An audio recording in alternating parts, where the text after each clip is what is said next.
The Skillful Art of Manipulation audiobook, is honored to present a powerful new insight from our newly released story, You Stay Gaslighting Me, now streaming on your favorite podcasting platform. Let's dive in together. I don't remember when the truth stopped belonging to me. I just remember the moment I stopped chasing it. Not because I stopped caring, but because she made a version of it that was easier to live in. A softer truth, a manageable one, the kind that doesn't scream in the middle of the night, the kind that lets you sleep. At first, I thought I was the one in control. I was the narrator, the one shifting her memories to protect mine, bending the corners of our reality until it folded into something I could live with. I told myself it was mercy, that I was keeping her safe from what I couldn't say. But then the edits started bleeding in both directions. And that's when I realized she learned everything from me. The first time I noticed the mirror had moved, I told myself it was nothing, a trick of the light, a draft from the hallway. But then she smiled when I mentioned it, that knowing, quiet smile, the kind you only give someone when you've already decided how the story ends. She didn't say, "You're imagining things." She didn't have to. She just let me sit in the silence, and I filled in the lie all by myself. That's how it works. Not with force, not with fire, but with stillness. Manipulation, real manipulation, happens in the moments you swear nothing's happening at all. She started changing little things. Photos on the wall, songs we never listened to, stories from our past, filled with details I didn't remember living.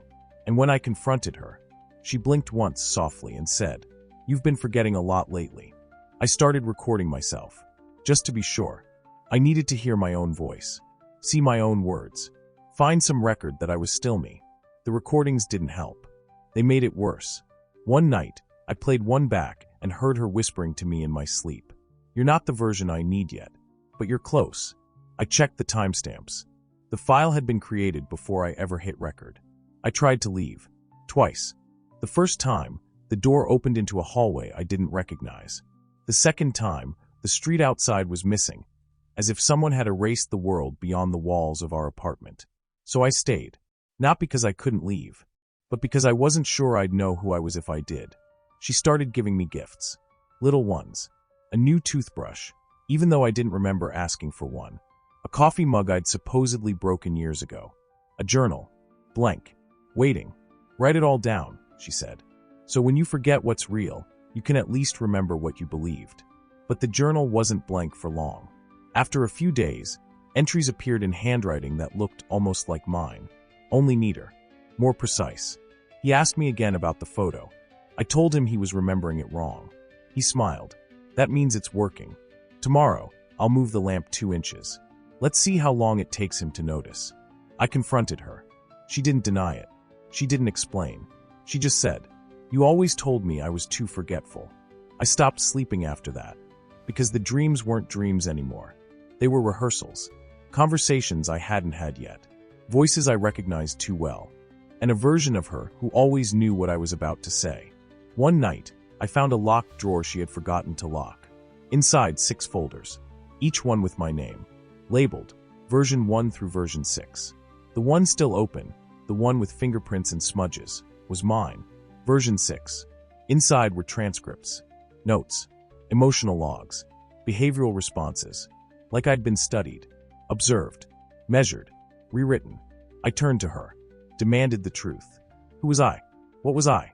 And she, calm as ever, said, "You're the version that finally gave up." That night, I watched footage of myself I don't remember filming. Me pacing in the dark, whispering to no one.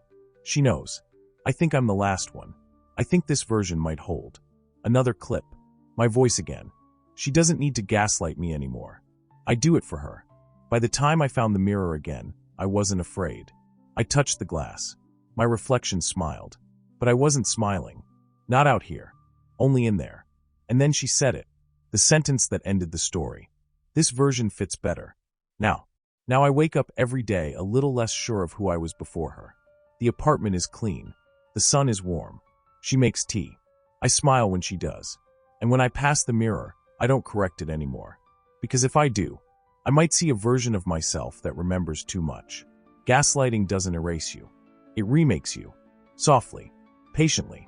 Until you forget what it felt like to be anything but the version that they designed. And the most terrifying part? You'll thank them for it.